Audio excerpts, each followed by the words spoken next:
computer. There we go. Well, hello, everybody.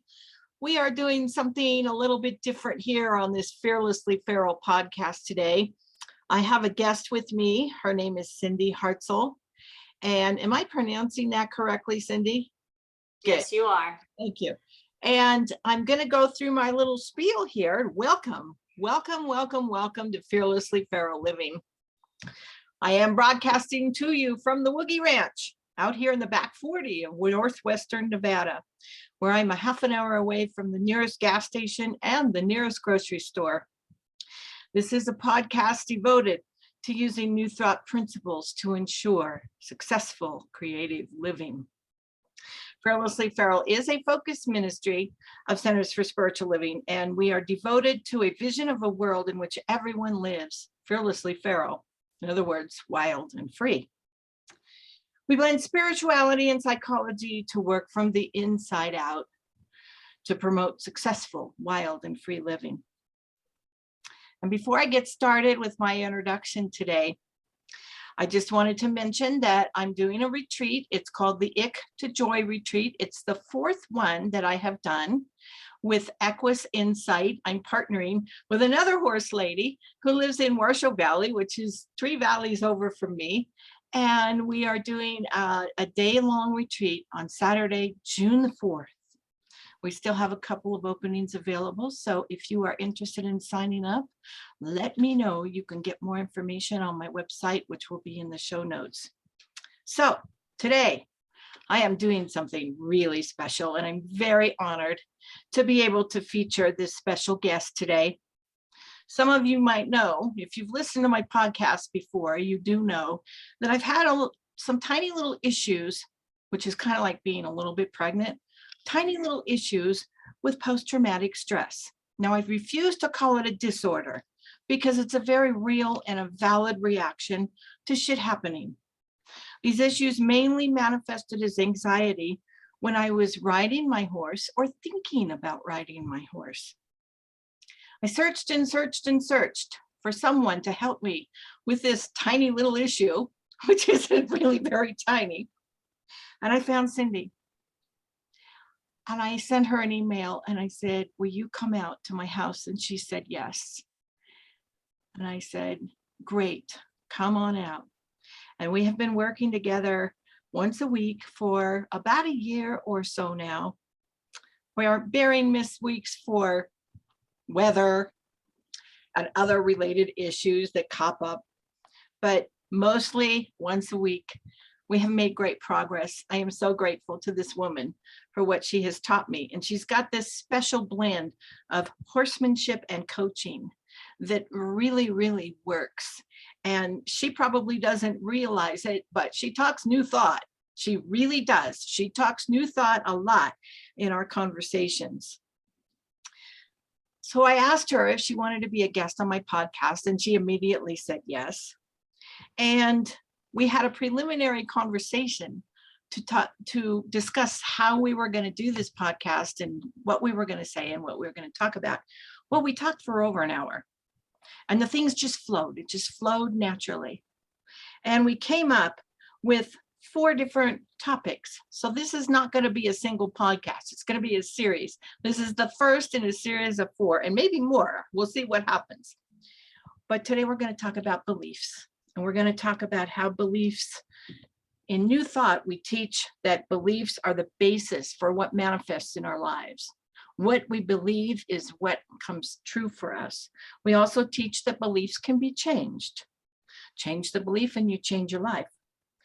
So let's see what this wonderful and very talented woman has to say about this. I would love to introduce to you Cindy Hartzell. She is a horsemanship and transformational coach, and she studied horsemanship for over 21 years. In 2018, she launched Heart Soul Confidence-Based Horsemanship.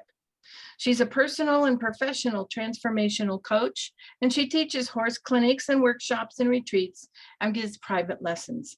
In 2020, she created Pathway to True Unity online horsemanship program. She's a Gala certified in 2004. She became E3A certified in 2014. She began working with wild Mustangs in 2011, and she managed a herd of 130 rescued Nevada Mustangs for 18 months. She's the founder and president of Heart Soul Horses Helping Humans, Inc., a nonprofit organization established for Mustangs. And she's also a certified as an Art of Feminine Presence Level 1 teacher, a Reiki master teacher. I did not know that about her.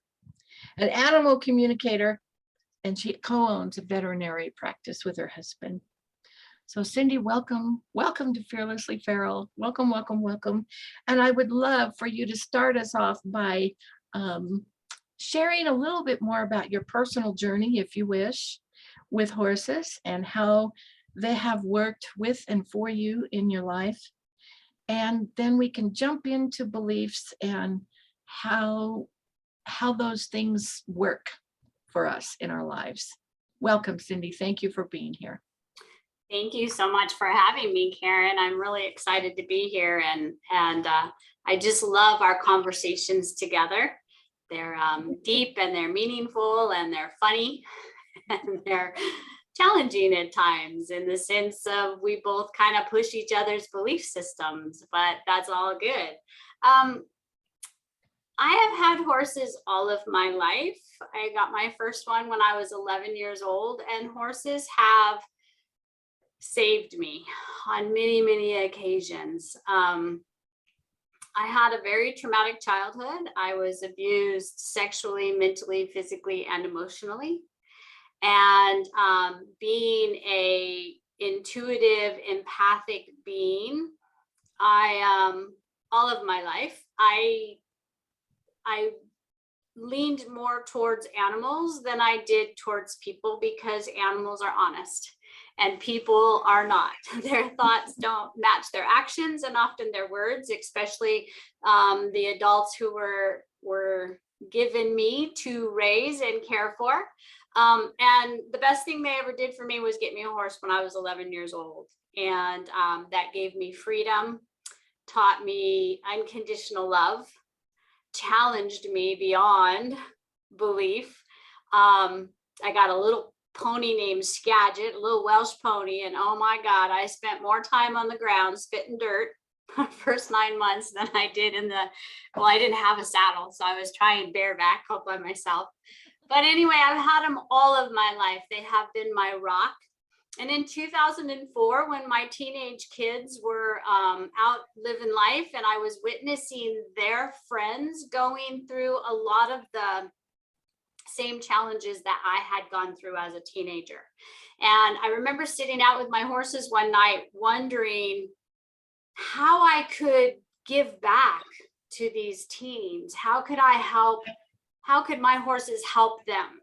And I didn't want to do traditional horseback riding lessons and things like that. So that set me out on my journey of how can horses and I help? And that's where I found Igala, and that put me on that journey. I started studying horsemanship in 2000 because I wanted to be the best I could be for my horses. I witnessed Pirelli natural horsemanship off and on over my adult years. I grew up being a very close friend of Pat Pirelli's dad. I didn't know Pat, I knew his dad very well. And he sent me and my first colt to one of Pat's clinics. And so I started studying horsemanship in 2000. And gosh, not only have they helped me to just evolve and evolve and evolve into the person that I desire to be, but they've also helped me learn about relationships, and then being able to branch out and do the equine assisted work with other people. I worked with a psychotherapist for about 4 years in Truckee with my horses, and just watching the transformations were amazing. So in 2018, I realized that I was ready to start. I had been assisting a horseman and doing clinics, and I was sprinkling my flavor of spirituality and animal communication and that deeper connection with the individuals that I was working with, and was really seeing some really positive movements in them and their horses. And so in 2018, I decided to step up and step out into horsemanship, and I've loved it. And, it's, like, everything that we decide we want to explore is an opportunity to grow or to be defeated, depending on which way you want to go. And so they have truly, I believe I was born with horses in my blood. Saw the first one when I was 3, and I'll never forget it. And it's probably one of the few young memories I have. And they just are my life, and they are amazing teachers and healers if we allow them. And so I love to see us all of us who out there helping people with self-development and self-discovery. I love seeing more and more of us bringing the horses in, because they have so much to offer. Thank you. Thank you. So in the realm of beliefs, you stated a belief early on in our conversation today. You said you had a belief that people, their walk doesn't match their talk. That's your belief. And now I'm very curious as to whether or not you still have that belief, or whether or not you've changed that belief, or whether or not that belief is in the process of changing. Because for me, if I have a belief that people do not walk their talk, it's going to create limitations for me in my life that I'm not going to be happy with. I had a similar childhood to yours, very, very similar, which is probably why we connect so well. But I never got that belief that people didn't walk their talk. I just got fierce. I got really fierce. And I said, well, some people are dangerous. That was my belief. Some people are dangerous, and I'm going to learn how to protect myself from them. And I got very, very fierce. But as time went on, pretty near everybody I met was dangerous. And so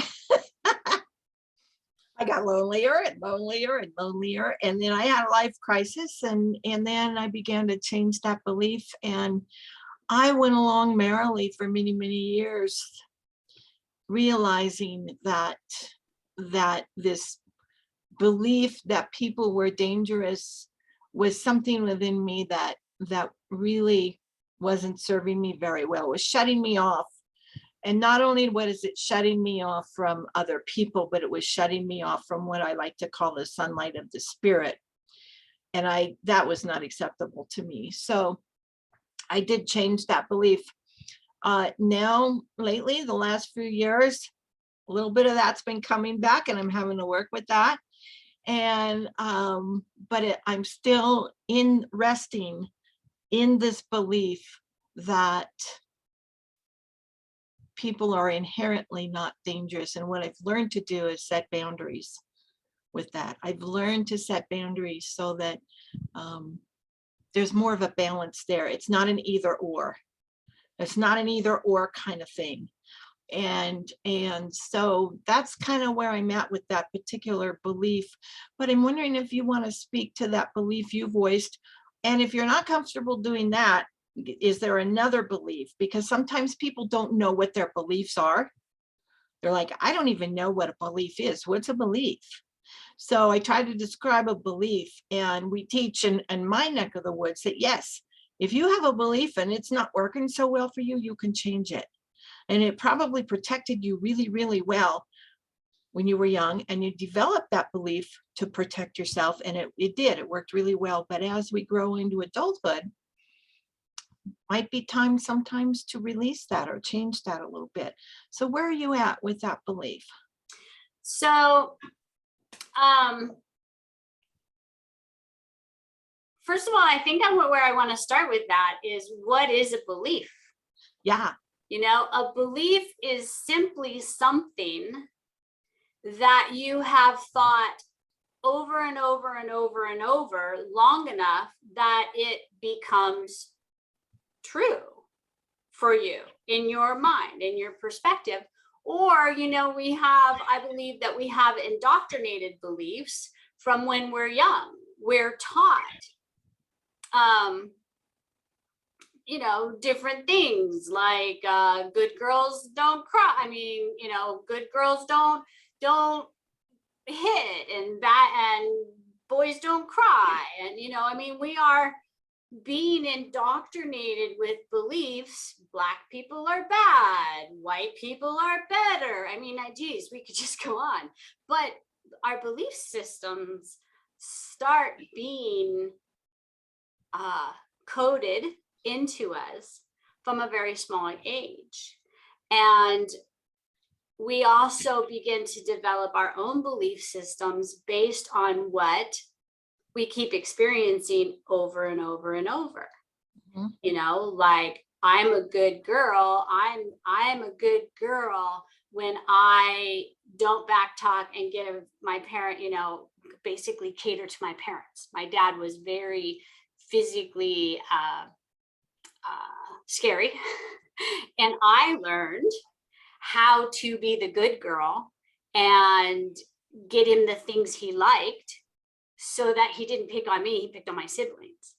So then I learned that belief of, well, in order to stay out of trouble, this is how I behave. So anyway, that's my kind of a touching on the belief system, is we are creating new beliefs all the time, sometimes consciously, like you said, you decided to change that belief. And other times I believe it's unconsciously, just in interacting in society, or our behaviors and our habits can begin to create a belief system in us. So do I believe that people are incongruent, that they don't walk their talk, that what they're saying? And the answer is, like you said, some of them, yes. And for me, being empathic and in psychic, whatever you want to call it, I try to tune people out and focus that gift on animals, but you can't always turn it off. But as I have grown within myself, as I have done my own healing, I, like you, have realized that it's not always black or white. It's gray. And if I walk out the front door with the attitude of, people are just full of bullshit, they're not honest, they don't let you see what their motives are, you just can't trust them. Funny, there's a little situation going on here at the house right now where it's kind of like, I trusted you and you went ahead and did it anyway. So was that my belief system that I couldn't trust that? So where am I going with this? I believe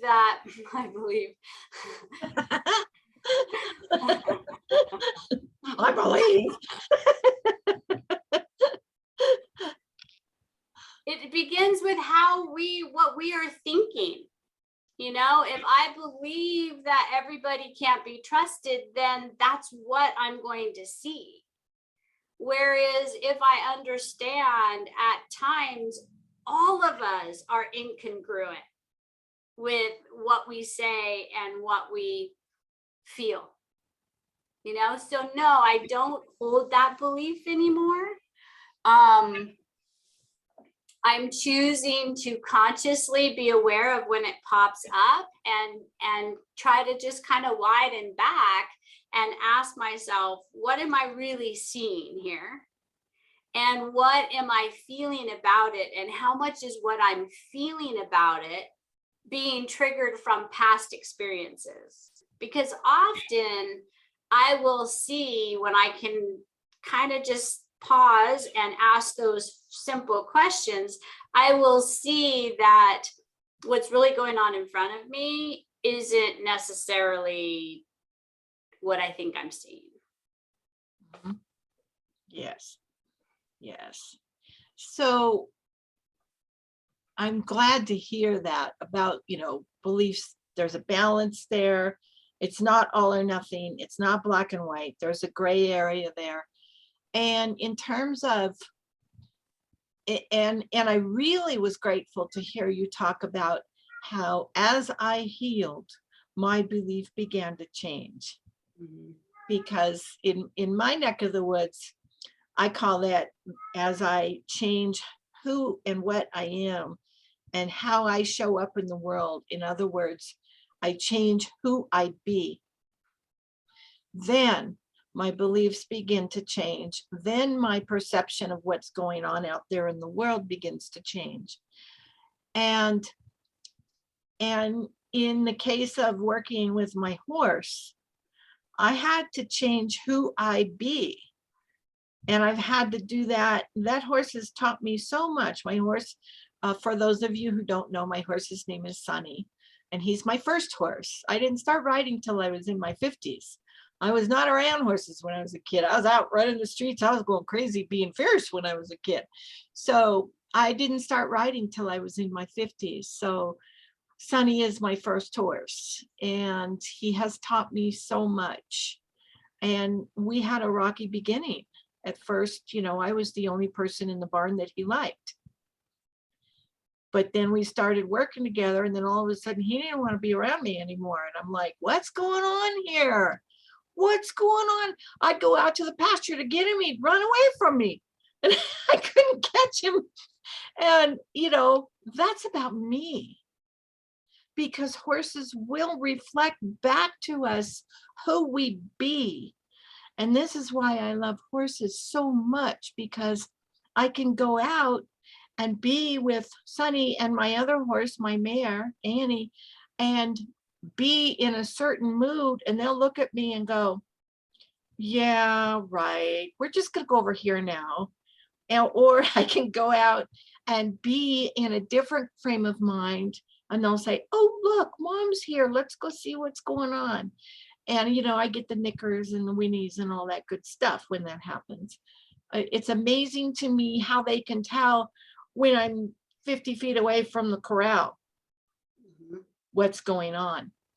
That's part of what I love about horses. And so in working with horses and being with the horses, I have to pay attention and be really fully aware and cognizant of who and what I be at any given moment.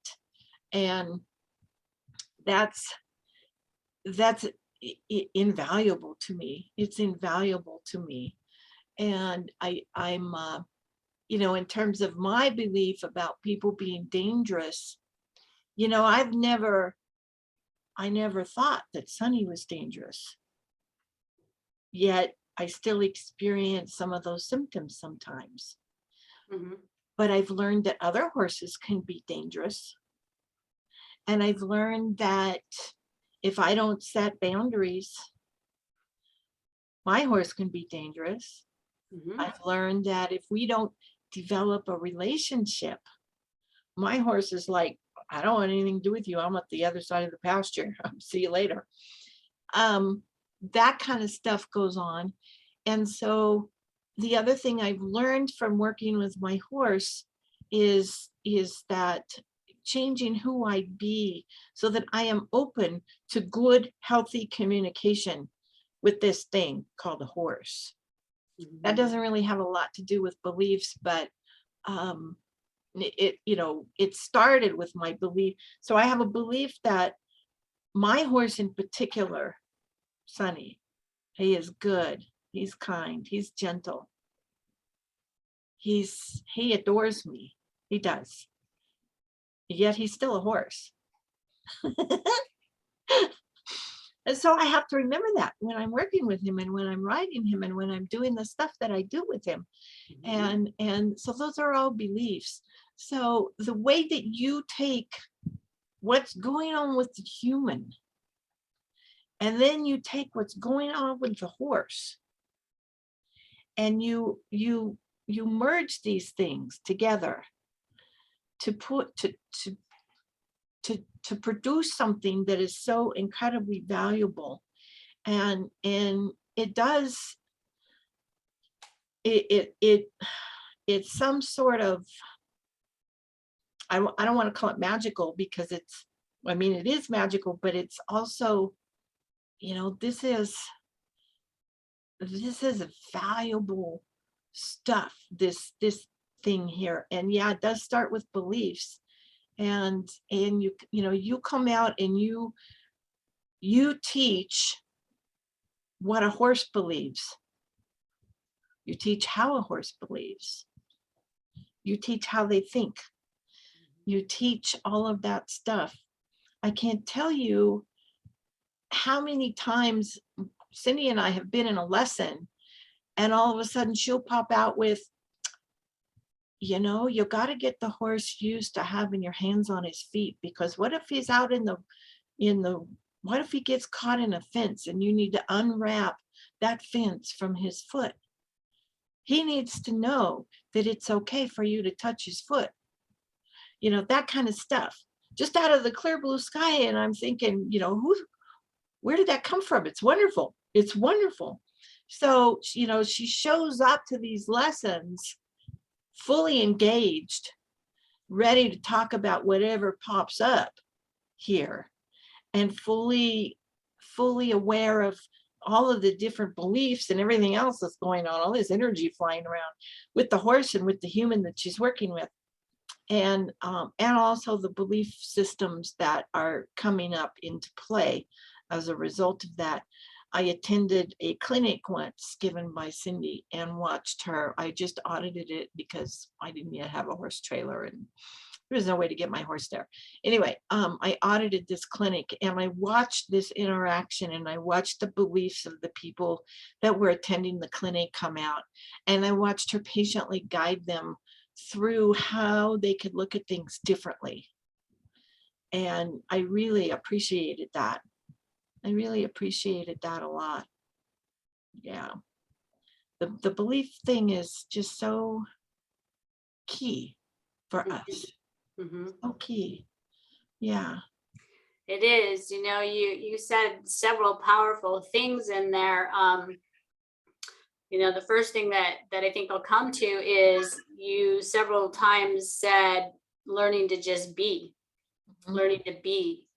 And to me, that's learning to be in the present moment, learning to have all your awareness on right here and right now.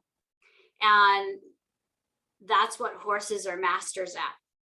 They don't live in the past and they don't live in the present. In the future, they live right here, right now. And, they can tell when you're walking from 50 feet away, they are reading your body language. They're reading your energy, because our intentions and our beliefs that are showing up that day are just the fuel that's running the vessel we call us. And so they, as they see us coming, they're summing us up. Are they friend or foe today? Are they my leader, or am I going to have to take the reins and be the leader? Because their safety depends on knowing who's the master, who's the leader in their herd. And every moment in a herd dynamic, every moment that can change. And so when we walk out, they're looking at us. Okay, does she got my back today, or do I need to have her back today? And they'll rise to that occasion. And what's so amazing about working with them is we have belief systems that are running behind the scenes that we don't even know exist, because they've been operating on autopilot for so long. But you bring a person into a pen with a horse, be it they're gonna do groundwork and get on and ride, or they're doing an equine assisted coaching session.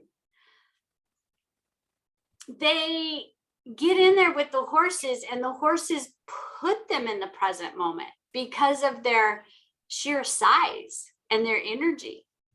And most of us that have chosen to step into a pen with a horse, it's because we're like, oh, a horse, we're just drawn to them. So it lets all our defenses down, And those belief systems that are on autopilot that we don't even think about, we don't question, we just operate from, they start showing up. Well, having horses coursing through my blood, I read the horse. I let the horse tell me what they want me to know about that particular individual in that moment. And then I start observing that person and their behavior. And then I'll just start asking from a point of curiosity, what's going on? And you don't even have to mention the word beliefs. You can just ask them, why did you do that? Or why did that horse do that? And in their response will come their hidden belief. Mm-hmm. And what I love about this work, about working with people and the horses, it used to be I love to work with horses and not people, but I really am beginning to love people.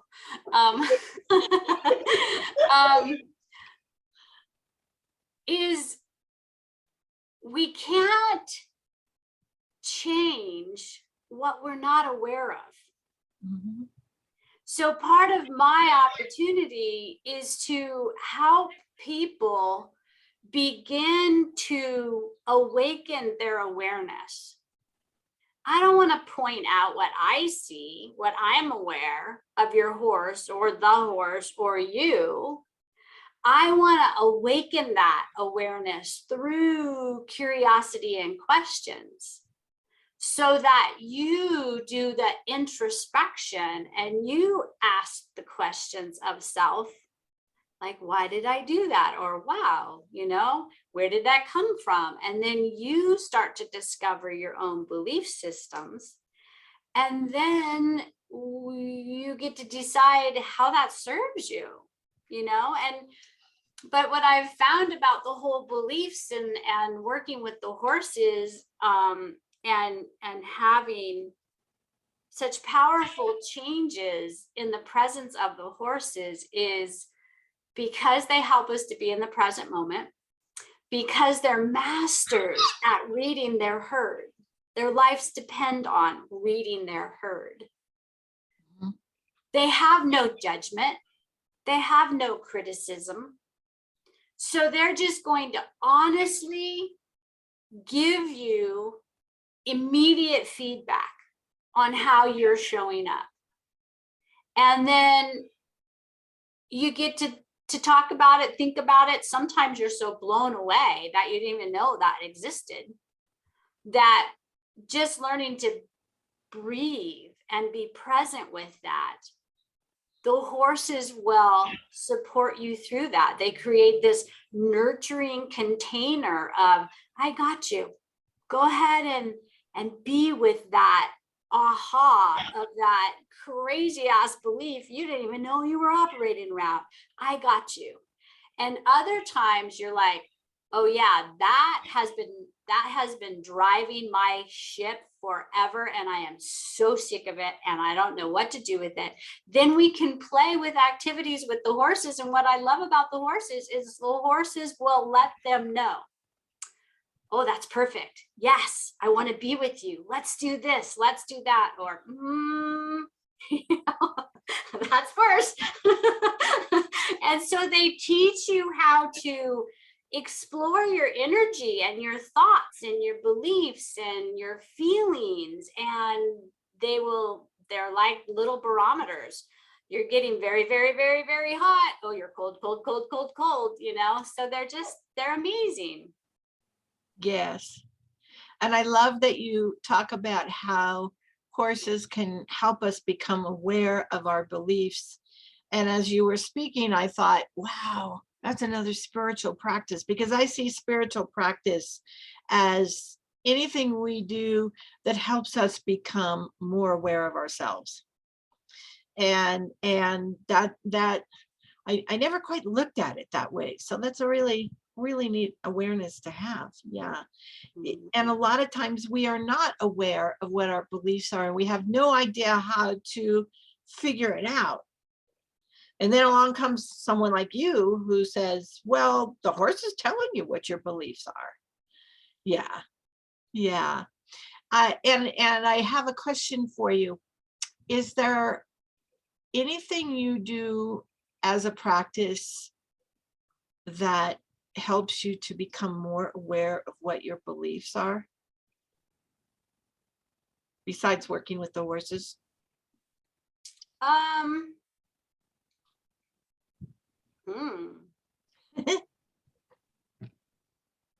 there any practices that I do? Well, I think one of the practices that I've been doing for several years now is when there's something that's going on around me or something keeps happening in my life, I will notice it. So I kind of want to backtrack a little bit as I answer this question. It begins with awareness. I mean, we are a species that actually surprisingly go through so much of our moment to moment existence completely unaware of what we're thinking, what we're saying, how we're behaving, what we're feeling. And so the first thing that I know I do is I have consciously decided to be more aware of how I'm showing up and what's going on around me. So say something keeps happening, like, have you ever had those days where no matter where you go, everybody cuts in front of you? Like you're freaking invisible, and you're like, what the hell? Once it's like, okay, no big deal. And then it's, halfway through the day and it's happened 6 times.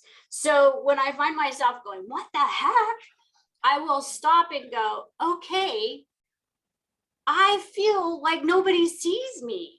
Like everybody's being so incredibly rude right now. Mm-hmm. So that will trigger me to say, well, what might somebody believe in order to be experiencing that?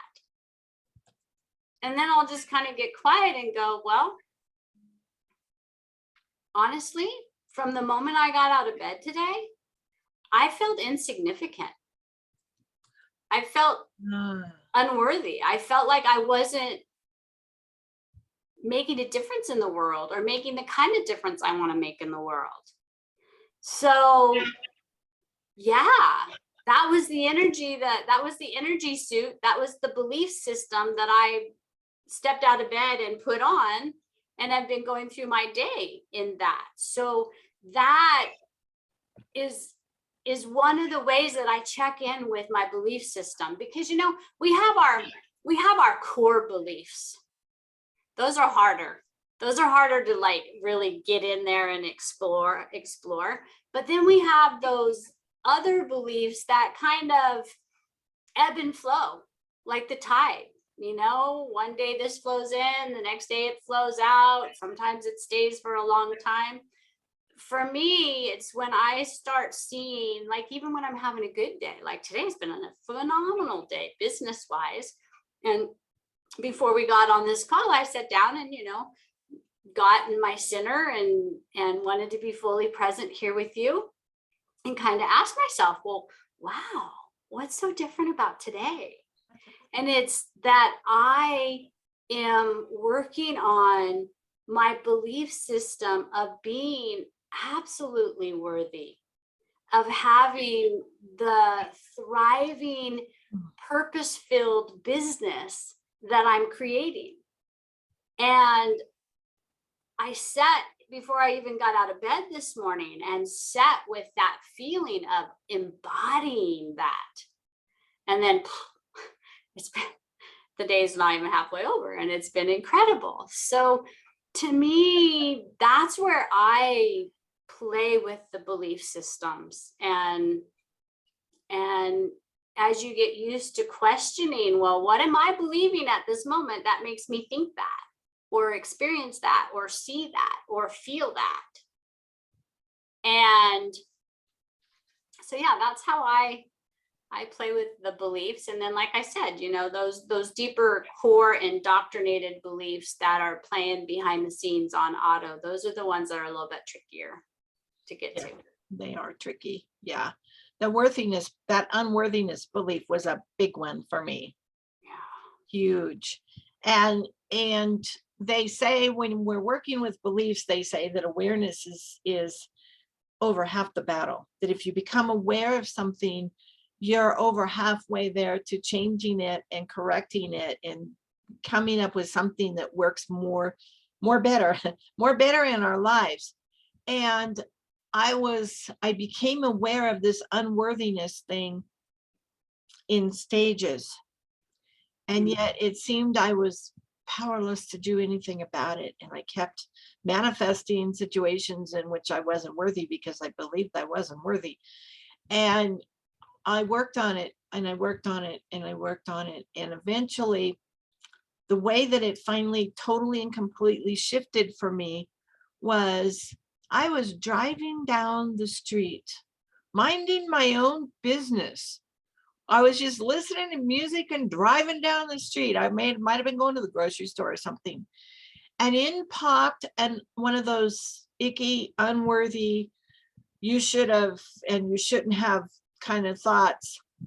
And immediately following that was a new voice that said, we're not thinking like that anymore. And I went, oh my God, I had to pull over.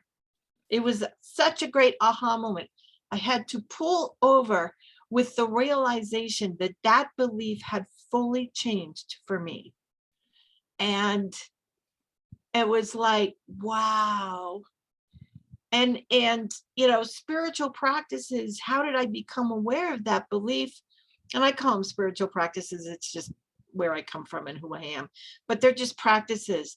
Where I became aware of that belief was when I began to learn how to do these processes of self-exploration, of getting down to turning my attention away from what's going on out there, which meant I had to turn the blame away from what was going on out there and actually remove the word blame from my vocabulary because there's nothing and no one to blame. And turn it towards me and ask myself, okay, this is what's happening in my life now. I don't like it. How do I want it to be different? And then start to explore those kinds of things. And it took me a long time of doing that. And today that self-awareness piece is a practice that I do daily. It sounds like it's very similar to what you do, where I wake up in the morning and go, what's going on inside Karen today? What's happening here? And if what's happening here is something that I know is going to zap my energy or prevent me from doing the things I want to get done today, then I'm going to change it. I'm going to change it. Yeah. You know, I loved having you talk about that, you know, driving down the road, minding your own business. And here comes that negative Nancy, you know, popping in like, oh, let's pop that bubble of joy, you know, and then here came that other voice. And, you know, there's people who are yet to really embark on their spiritual journey and they hear us talk about all these voices. And they act like we're crazy, you know, or oh my God, maybe you should be seeing a psychiatrist. And I just laugh because we all have those voices going on inside. And what I love about your description is it really shows what spirituality really is. We are spiritual beings here in this physical world, empowered with mental and emotional and physical abilities. And that voice that came in and said, we're not doing that anymore, that is your spiritual higher self that actually has decided to take this earthly suit and have this human experience. And the ego, which is built on fear and belief systems and experiences. You know, the ego is not a bad thing. The ego is here to keep us safe, but because we're not taught how to nurture mental, emotional, physical, and spiritual, We're just taught, basically from the time we're 3 on, we're taught to nurture mental and physical. Screw emotional and spiritual doesn't even exist. But in reality, a balanced human being is working in all 4 of those quadrants. That's what my pathway to true unity is about. It's not just for horsemen, people with horses, but it's also people who want to learn through horses. And it's learning to hear that higher voice that's guiding you through, oh, did you hear what you just said? Did you hear what that just said? Do you really want to go down that road? So you do literally start having that conversation with the ego. Shows up in many different voices, many different disguises based on the behaviors and the beliefs and the patterns that we've experienced through life. You know what I mean? They're not even good or bad. They're just experiences. So I think that, I think spiritual practices is where I want to go with that. I think spiritual practices is exactly what we're doing. And that humanity is on the cusp of saying physical and mental is not working. And you and I and so many others around us that are that 1% that's taking that, that being the pioneers are saying, no, their spirituality and our emotions are our guidance system. We're spiritual beings, and homeostasis is the balance of all 4 experiencing joy. And our emotions pop in and say, whoa, whoa, whoa, whoa, whoa, whoa, whoa, you're out of balance. And that is the opportunity to come back and use our tools that you're teaching and I'm teaching, to help you come back to balance. So I just wanted to comment on your spiritual practices. Thank you. Yeah. I know sometimes people think spirituality is a dirty word, but it really isn't. It really isn't. Yeah. Mm-mm. I read this, the spiritual intelligence. There's a book out there about spiritual intelligence, and I love the definition of it. Uh-huh. It's the ability to, all right.